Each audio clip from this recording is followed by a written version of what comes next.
In studio this morning, we have the Honorable Saboto Caesar, the Minister of Agriculture, Forestry, Fisheries, Rural Transformation, Industry and Labour. And via Zoom, we have seismologist Roderick Stewart.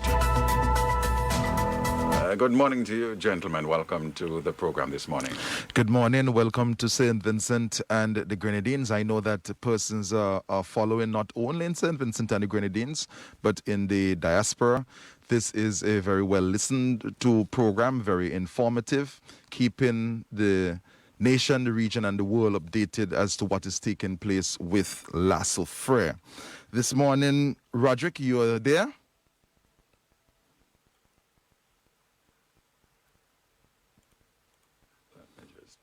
Yes, I'm here. Good morning, everyone. Yes, so we will go right into your presentation and then we'll take a few questions after. So it's over to you. Okay, well, good morning, everyone. Thank you for joining us. The volcano has remained quiet, basically, since yesterday, basically since the last explosive activity. We've had only a few of the earthquakes that we had during the explosions. So it is still quiet, and the longer this goes on, the better it is. It is beginning to look as if it is dying down.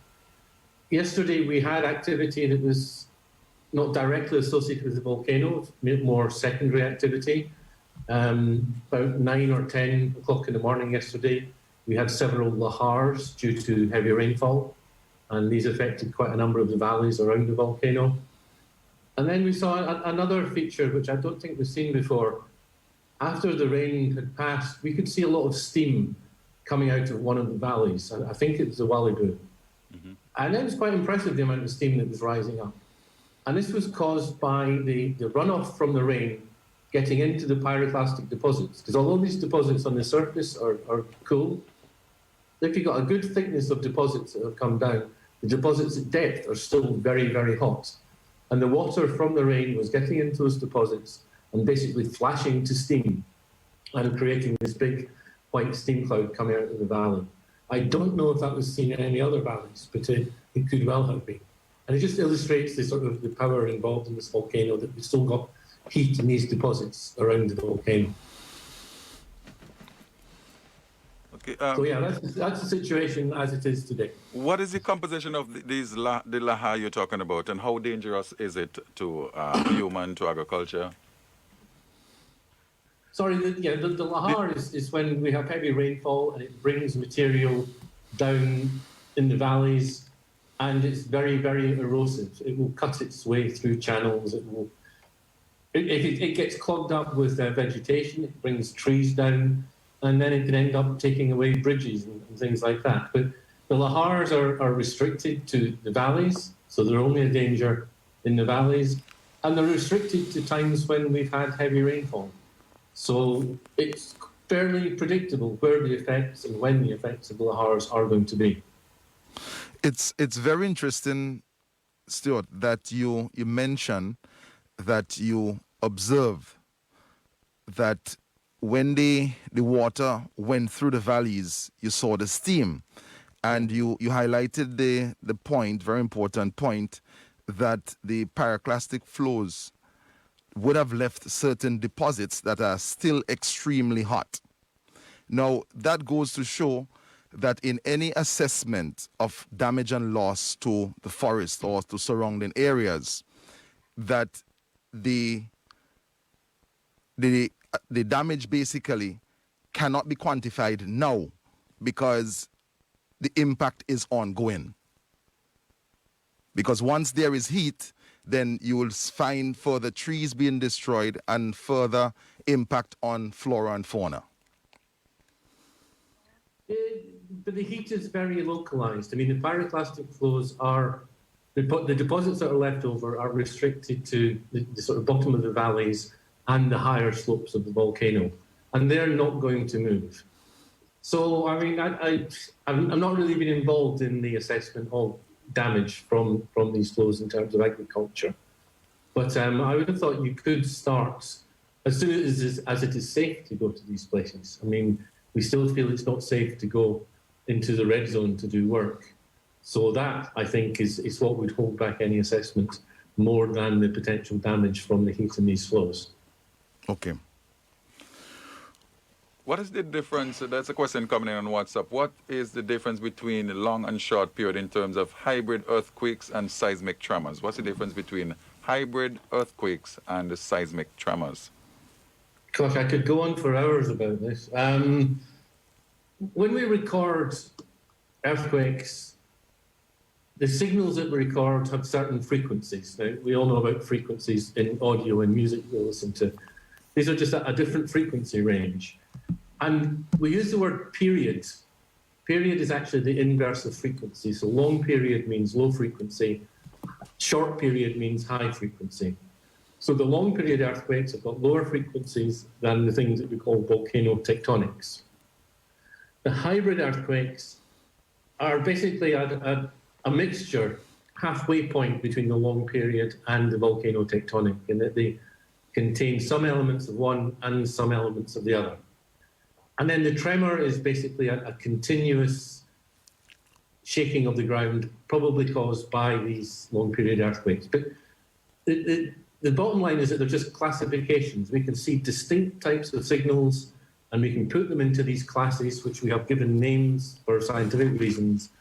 And by counting how many of them are in each class, it can tell us about the type of activity that's going on at the volcano. So it's very, very useful for us scientifically to identify these different earthquakes. Yes, so I basically have no further questions. Is there another question coming in? I have a question coming in on WhatsApp. Yes. What could the steaming from the two vents that are present now mean for the explosive phase of the volcano? What could this... Okay, you got it. Yeah, it doesn't really mean anything. It's an observation, and maybe it's slightly unusual, but we suspect that these two vents are actually connected not far below the surface. So in terms of what the volcano does, it's really no different if there's one vent or if there's two vents. This is just something that's caused by the superficial deposits in the crater.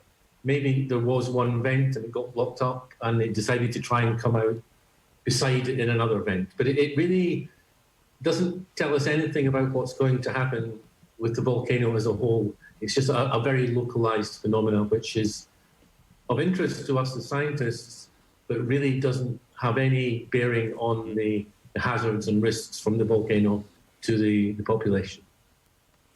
And final question coming in here from WhatsApp. Know you've been talking about Lahar coming down in the rivers. Someone is asking, can Lahars create permanent land, or they just destroy or runs down the river or the valleys over time? Can they create permanent land? I guess they can. I mean, it's just basically water moving material. So it's brought it from up in the mountain and it's going to deposit it somewhere. Now, if it's depositing it at sea, I doubt if that's permanent because it would be washed away by the sea. But it will tend to fill up some of the valleys. It may clog some of the drainway, the drains, the ways the rivers go. And I think Lahars can definitely create changes in the land. So they may create changes in the river distribution, in the topography, but I don't think they're going to create new land out at sea, because I think that would be eroded away by the sea, within a few years. All right. So what plans or what is the schedule for today, if any, in terms of visits to the volcano? Okay, well, I mean, mainly, our main thing is to keep watching the volcano, make sure all our equipment is working, and keep recording, and to be able to react to anything, because that's very, very important. But we have a couple of teams in the fields who are out looking at some of the deposits, both from Lahars and the pyroclastic flows. And we're also working closely with various government authorities and the telecoms to try and restore our stations at Fancy and Oya. We've got two seismic stations up there which haven't been working for a while, and we really would like to get them back. But it's a long way to go, and to drive up to Fancy, it's very difficult for a start. You can do it in a four-wheel drive, but it's also very difficult to escape if you want to get out quickly. So I think a sea approach, getting a boat to go in, is a much safer approach. So I'm not sure, I don't think we're doing that today, but we're talking about it. But we're doing small bits of fieldwork today.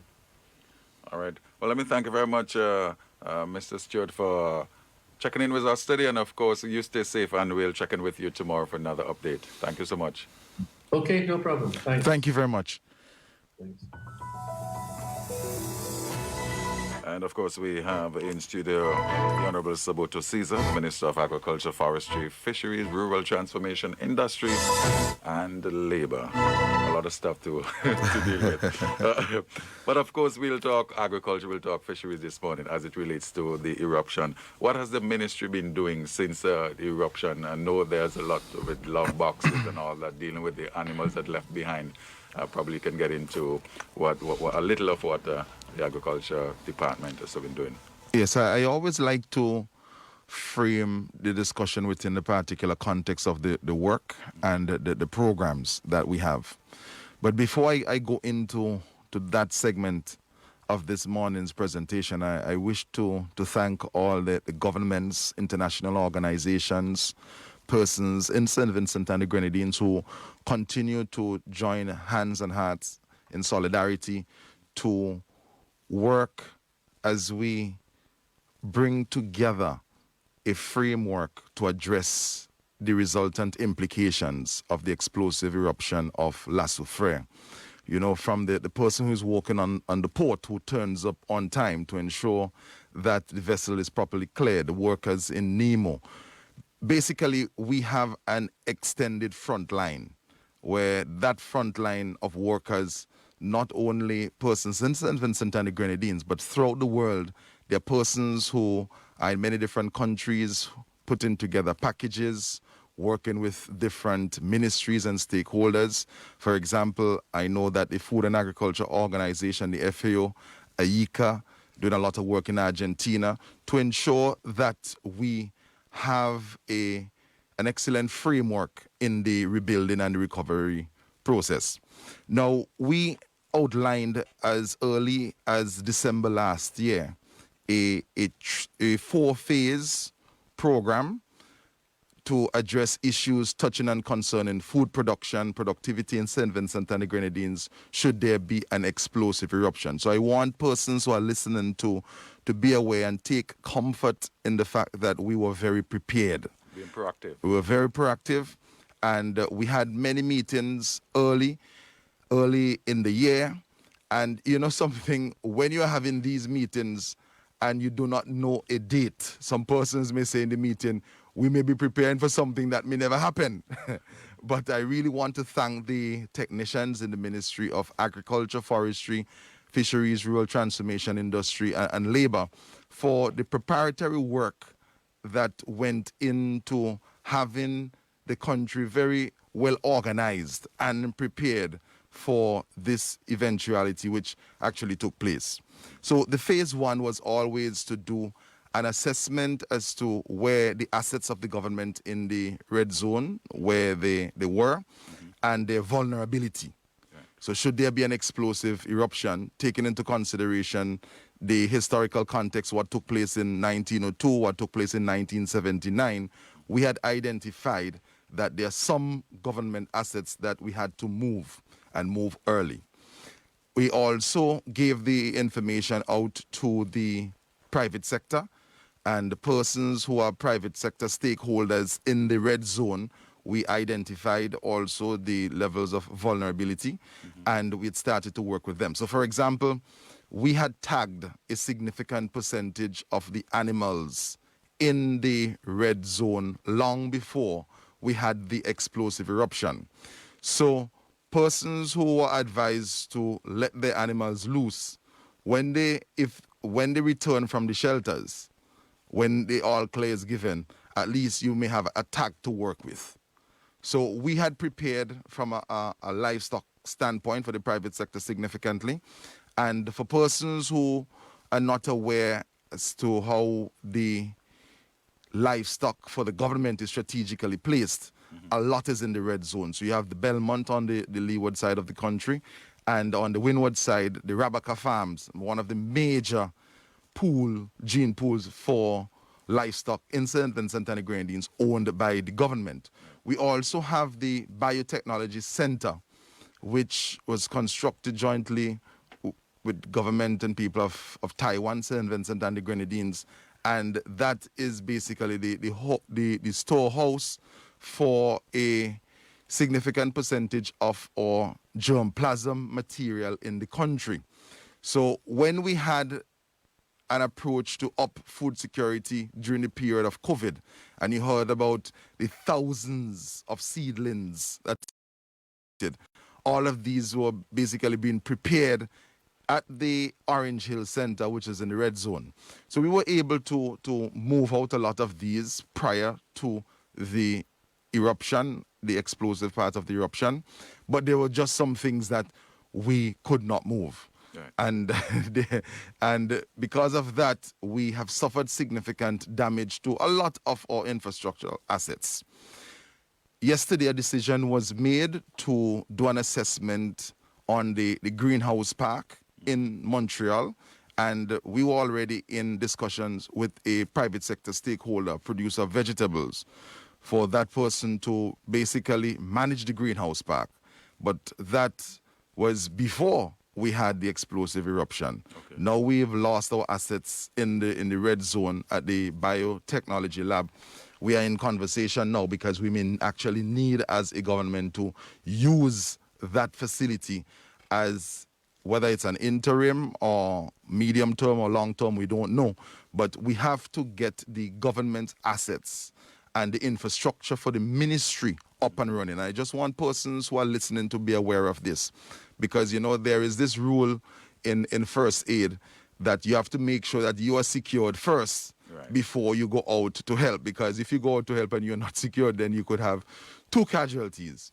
So we are working during this period, the next 2 weeks or so, to ensure that we have the resources available for all those assets, the infrastructure that we had in the red zone, that they are moved to safer areas whereby they can begin to function, and we can have the services rendered to farmers, even though persons who will be benefiting are not focused on persons in the red zone, because a lot of the persons in the red zone are in shelters.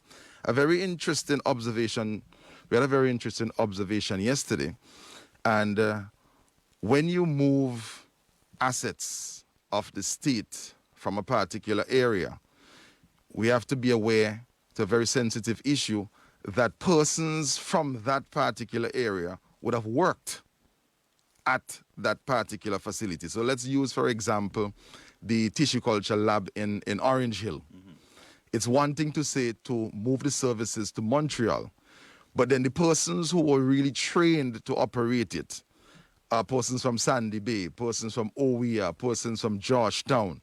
And what we are going to do is, well, we started the process already. We know where all the workers are, which shelters they are in, and we are going to organize to have them picked up to be taken to work. Okay. So that we are, you could see we're returning to a state of normalcy as it Slowly. pertains to the services to be rendered.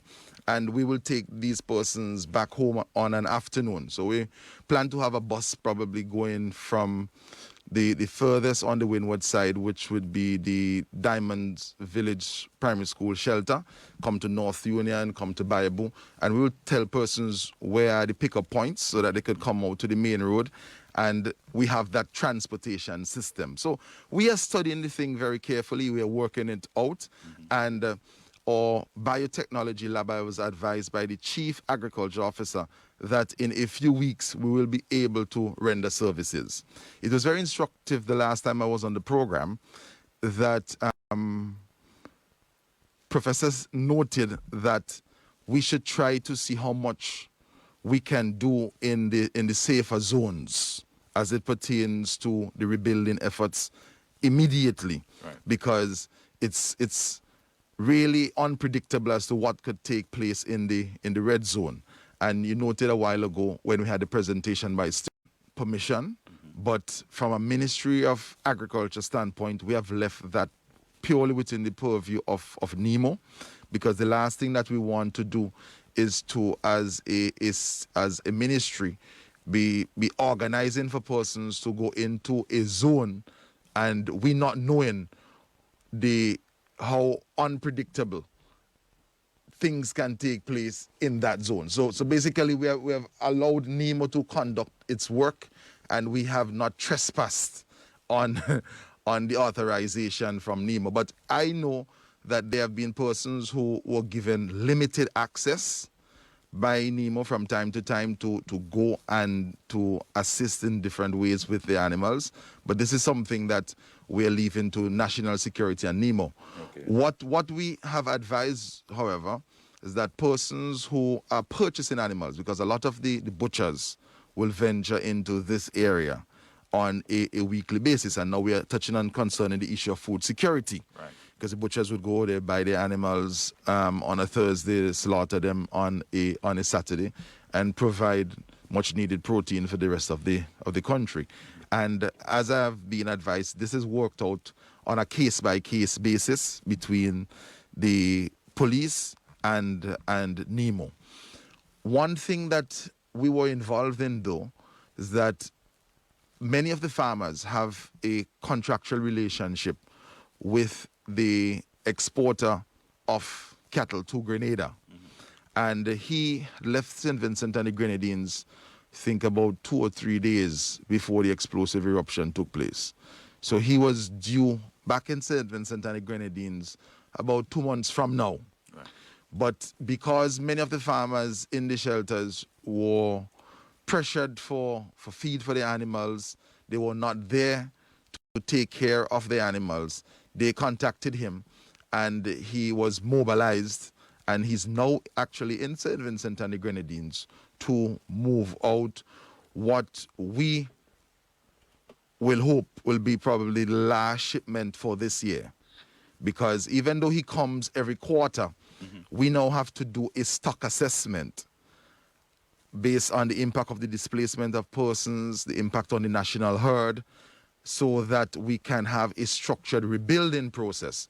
And I have the advice from the chief vet to table at cabinet today as to how we rebuild the national herd. And I just want to say a bit without saying too much, that it may cause for a need whereby he may not be able to export after this particular shipment for the rest of the year. Again, I don't know when we complete the quantitative assessment what would be the result. But I'm just explaining to persons in the general public, because persons would be seeing cattle being exported over the weekend, and they may wonder, they have always raised the question, we are sending away the food. But we know, and we are keeping a very careful eye, quantitatively and qualitatively, on the national herd. We've been talking a while on animals. I know you've been making the rounds. In your personal assessment, what impact has the volcano had on the food stock agriculture per se, especially in the red zone? Yes. Well, in measuring the impact, there are different indices that you will look at. For example, if you go to the Port Kingston, and you do an assessment, you remember 2 weeks ago, we had a very large quantity of goods being exported. So the ministry then did the background research, and we realized that even with heavy ashfall in certain areas, the root crops below ground, once reaped and prepared, that they were fit for market. However, yesterday, whilst in a meeting, we received a call from several bakeries. We received a call from one bakery first, and about 3 other bakers called, saying that there's a scarcity of dry coconuts, so that they had to cut some of the lines, some of the pastry lines that they were accustomed to. You know, we love the little red belly and the coconut slice and the coconut tart. They said that they could not get the quantities that they usually obtain. So here we are seeing, as we go along, the banana industry, banana and planting industry, took a very hard beating.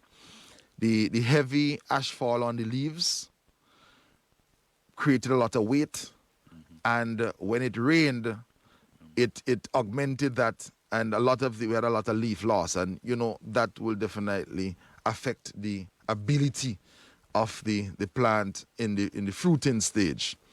Now, so we have already witnessed a significant reduction in the exports to the region of plantains and bananas.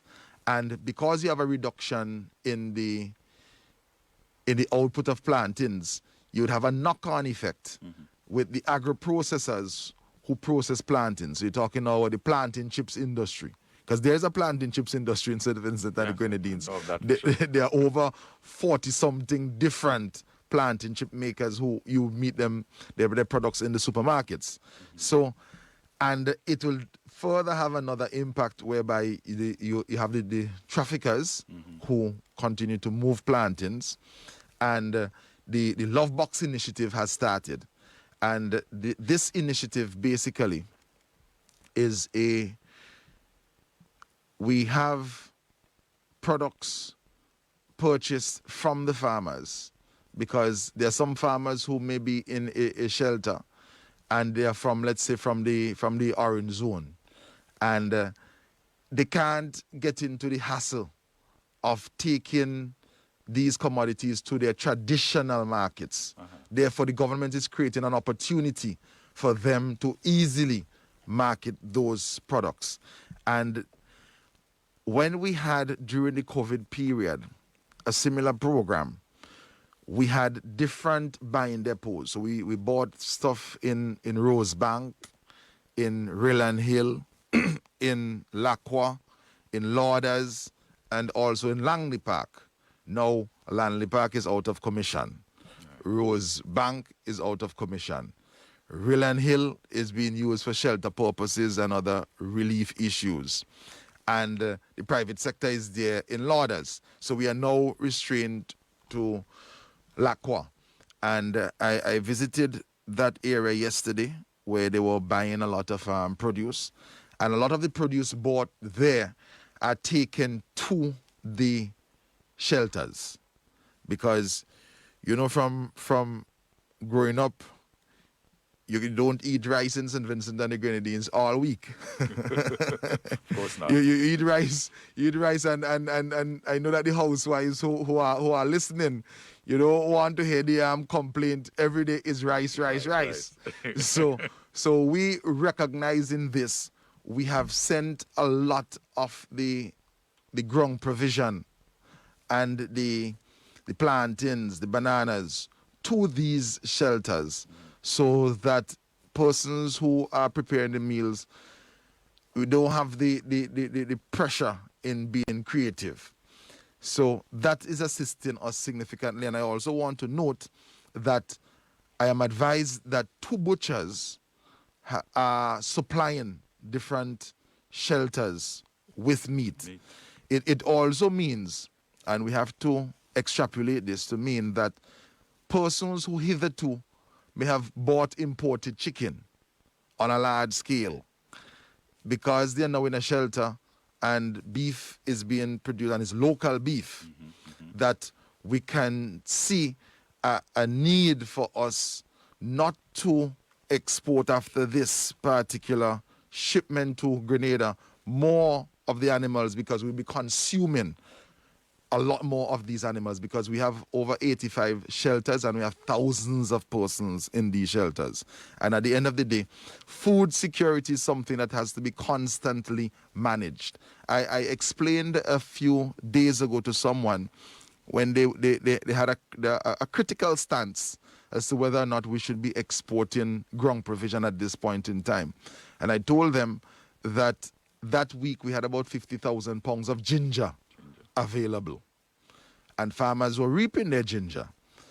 When you look at a population of 110,000 persons, you probably might need for that week only 1,000 pounds of ginger, if so much. It's not Christmas where we're making out the ginger beer, and ginger is not really a feature in our Vincentian cuisine to a large extent. So what would you do with the balance of the ginger? You have to export it. And it only goes to show how deep-seated and how grounded and how well organized the agriculture sector in St. Vincent and the Grenadines is. And sometimes we may just see a plot of land there and think, well, that's the extent of the agriculture. But there are hundreds, there are thousands of persons who go to work on a daily basis to ensure that there's food security, not only in St. Vincent and the Grenadines, but also in the sub-region and in the rest of the region. Now, there is an issue that we are facing currently, and it has to do with dogs on the loose in the red zone, and it's creating significant damage to animals. And it's a matter that we're going to work with the several agencies on the ground to address this matter, because the owners are basically in the shelters, the dogs are loose, and their feeding program has been disrupted, and they have adopted a hunting stance. And when you look at the value of the livestock, significant value of the livestock, we cannot afford to have that, to be taking the feed to the animals, taking care of them, taking the water to these animals, and then having them being destroyed by dogs. Right. So that's a matter that we are grappling with, and we are going to address it in a very sensible way. The other issue that I want to address is that of the assessment of damage and loss. We have started the process. The process basically started immediately after the explosive eruption. We have been able to assess a lot of the physical damage on agriculture. But when it comes to the damage as it pertains to forest, significant. And I later on this week, I will be doing an official visit to the leeward side of the country. I was advised by the forestry department that we lost over 30 acres of forest. And as you listened, Stuart, a bit earlier, right now we should still really be in the assessment stage, because he noted that it is very dangerous to go into these areas. The question is, how long will it be dangerous? When will we get the all clear? I think that we are very far from getting an all clear as it pertains to the slopes, right, to regenerating forests on the slopes of the volcano. So it's really a continuous process of assessment. It's going to be very interesting to see how the disruption in the labor force in the red zone would have an impact on agricultural production. Because to go and look at the land and to see the land burnt or to see heavy ash fall on the land, that's one impact. Right. But it also has an impact on labor. And we are working to ensure that we engage agriculture workers and farmers as quickly as possible. Because if you do not do that, you can run the risk that they may leave. They may leave to go into other productive areas, or they may actually leave the country. We have seen an increase in the requests for persons to go on the Canadian Farm Workers Program, for example. And we're seeing it coming out of areas that were devastated. So we are looking at all those issues and we are managing them. The other issue has to do with what are the immediate short-term work that we plan to address in the green and the yellow zones, so that we ensure that food security is maintained. Right.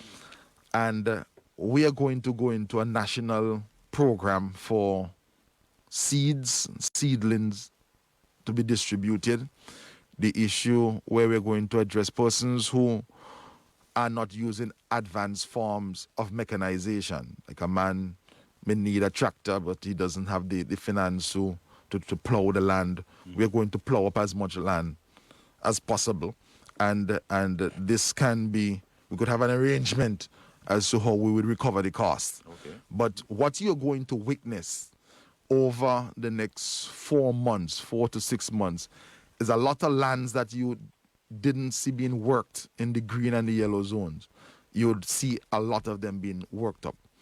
And we are going to have an approach whereby, as I noted earlier, the land bank system will be brought into full play, and the support systems will be made available for farmers.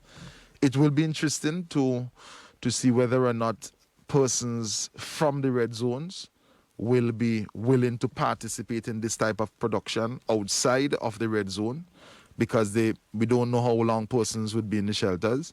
And I highlighted yesterday in a meeting that we had that transportation for these farmers would be significant. So let's explain it out as to how it can happen in reality. So you may have, let's say, 35 farmers at the North Union Secondary School in a shelter, and they are from the red zone. And whilst they wait over the next 4 to 6 months, there may actually be lands right there in Diamonds, right, or in San Souci, that we can make available as a part of the land bank program that they can begin to occupy. So we are thinking short term, we're thinking medium term, but we're also thinking long term. So if I don't get any, if the news from Stewart for the next few months is that we still can return to the red zone to cultivate, you have persons who are actively engaged in cultivation outside of the red zone. That is the kind of thinking. And I guess these lands would be used more for short-term crops. For short-term crops. And we will know that the persons there would not be able to come up with the financing to lease the lands.